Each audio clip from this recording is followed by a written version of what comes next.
அஸ்ஸலாமு அலைக்கும். Welcome back to Sara vlog. இன்றைக்கி இந்த வீடியோவில் நம்ம ஒரு சூப்பரான வெஜ் ரவா கிச்சடி எப்படி பண்ணுறது அப்படின்றத பார்க்கலாம். வீடியோக்குள்ளே போகிறதுக்கு முன்னாடி ஃபஸ்ட் டைம் என்னுடைய வீடியோ பார்க்குறவங்களா இருந்தால் கண்டிப்பாக லைக், ஷேர், கமெண்ட் பண்ணுங்கள். அண்ட் மறக்காமல் சப்ஸ்கிரைப் பண்ணிவிட்டு பக்கத்தில் உள்ள பெல் சிம்பிள் கிளிக் பண்ணிக்கோங்க. அதில் ஆல் அப்படின்ற ஆப்ஷனையும் கிளிக் பண்ணிக்கோங்க. அப்போனா தான் நான் போடக்கூடிய ஒவ்வொரு புது வீடியோவும் உங்களுக்கு மொபைல் நோட்டிஃபிகேஷனில் வரும். நீங்கள் ஒரு வீடியோ கூட மிஸ் பண்ணாமல் பார்க்கலாம். ஓகே, வாங்க வீடியோக்குள்ளே போயிடலாம். இப்போ இதுக்கு என்னென்ன பொருள் தேவை அப்படின்றதையும் பார்த்துடலாம். இதுக்கு வந்து நான் ஒரு பெரிய சைஸ் பல்லாரி கட் பண்ணியிருக்கேன். அதுக்கப்புறம் வந்து கொஞ்சமாக பட்டாணி, கேரட்டு, ஒரு கொத்து கருவேப்பிலை, ஒரு சின்ன பழமான தக்காளி கட் பண்ணியிருக்கேன். அதுக்கப்புறம் ஒரு 3 பச்சை மிளகாய் வந்து எடுத்து வச்சுருக்கேன். இப்போது ஒரு குக்கரில் நம்ம வந்து ஒரு 2 டேபிள் ஸ்பூன் வந்து பருப்பு வந்து சேர்த்துடலாம். இது வந்து சிறுபருப்பு அப்படின்னு சொல்லுவோம். அதை வந்து ஒரு 2 டேபிள் ஸ்பூன் வந்து சேர்த்துக்கலாம். ஓகே, இப்போ அதை சேர்த்துட்டு நல்லா வந்து அலசி எடுத்துகிட்டு வந்துடலாம்.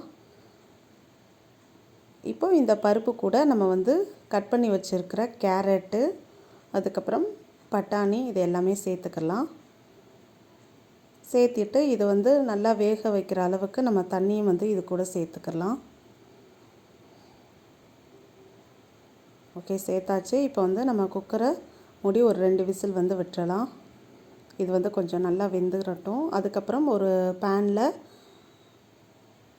நான் வந்து கொஞ்சமாக வந்து கீ சேர்த்துக்கிறேன். இந்த கிச்சடிக்கு வந்து இந்த கீயோட ஸ்மெல் தான் ரொம்பவே முக்கியம். அதனால் நீங்கள் எந்த அளவுக்கு சேர்க்குறீங்களோ அந்த அளவுக்கு டேஸ்ட் ரொம்பவே சூப்பராக இருக்கும். இப்போது நான் இது கூட கொஞ்சமாக குக்கிங் ஆயிலும் வந்து சேர்த்துக்கிறேன். இது வந்து கொஞ்சம் சூடானதும் நான் வந்து 1 ஸ்பூன் அளவுக்கு கடுகுளுந்த பருப்பு சேர்த்துக்கிறேன்.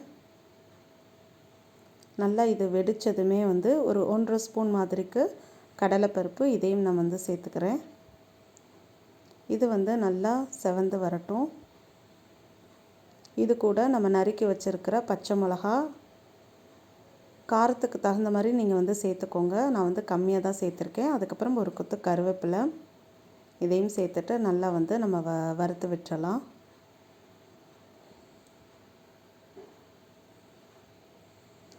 இப்போது நறுக்கி வச்சுருக்கிற வெங்காயம், இதையும் வந்து சேர்த்துட்டு நல்லா வதக்கி விட்டுருங்க.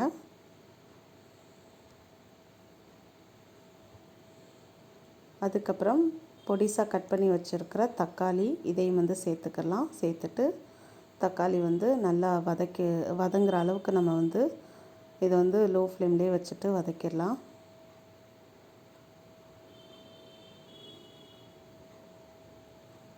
இப்போது இதில் வந்து ஒரு 1/2 ஸ்பூன் மாதிரி மஞ்சத்தூள்,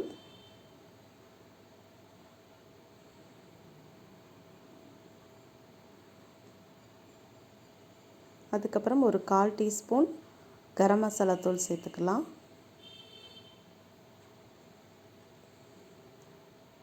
இந்த ஸ்டேஜ்லேயே நம்ம வந்து இஞ்சி பூண்டும் சேர்த்து நம்ம வந்து வதக்கணும். ஆனால் நான் வந்து மறந்துட்டேன்.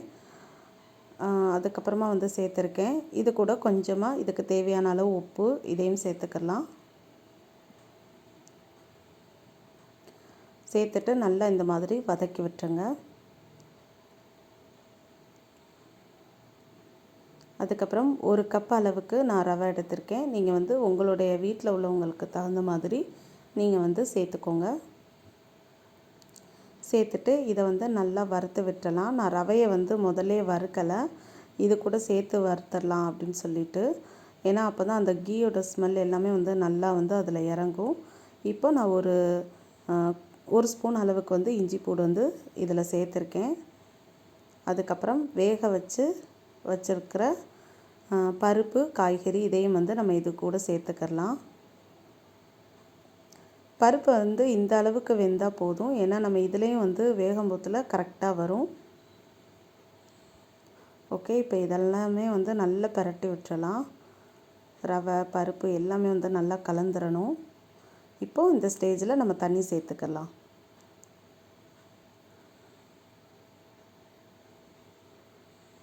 நம்ம 1 கப்பு ரவைக்கு வந்து நான் வந்து 2.5 கப்பு மாதிரிக்கு சேர்த்துருக்கேன். ஃபஸ்ட்டு வந்து நான் 2 கப்பு சேர்த்து நல்லா வந்து கலந்து விட்டுக்கிறேன். அதுக்கப்புறம் வந்து 1 கப்பில் வந்து நான் 1/2 கப் மட்டும் சேர்த்துருக்கேன். 1/2 கப் மிச்சமாக இருக்குது.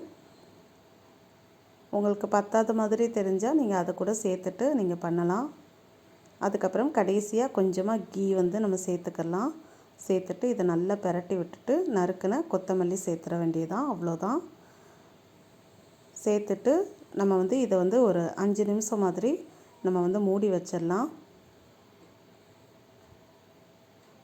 இப்போ மூடியை ஓப்பன் பண்ணலாம். பாருங்கள், சூப்பரான ரவா கிச்சடி ரெடி ஆயிடுச்சு. நல்லா ஒரு தடவை பிரட்டி விட்டுட்டு இதை வந்து நம்ம சூடாக பரிமாறிட வேண்டியதான், அவ்வளோதான். சூப்பரான நம்மளுடைய வெஜ் ரவா கிச்சடி நெய்மணத்தோட மணக்க மணக்க தயாராகிருச்சு. இது வந்து நான் ஆனியன் ரைத்தா கூட சர்வ் பண்ணியிருக்கேன். இது கூட நீங்கள் வந்து தேங்காய் சட்னி வச்சு கூட சாப்பிட்லாம். ரொம்பவே சூப்பராக இருக்கும். கண்டிப்பாக ட்ரை பண்ணி பாருங்கள். நீங்களும் உங்களுடைய வீட்டில் செஞ்சு சாப்பிட்டு பார்த்துட்டு எப்படி இருந்துச்சு அப்படின்னு சொல்லிட்டு எனக்கு கீழே கமெண்ட்டில் சொல்லுங்கள். நம்ம இதே போல் வேறு ஒரு வீடியோவில் பார்க்கலாம். அஸ்ஸலாமு அலைக்கும்.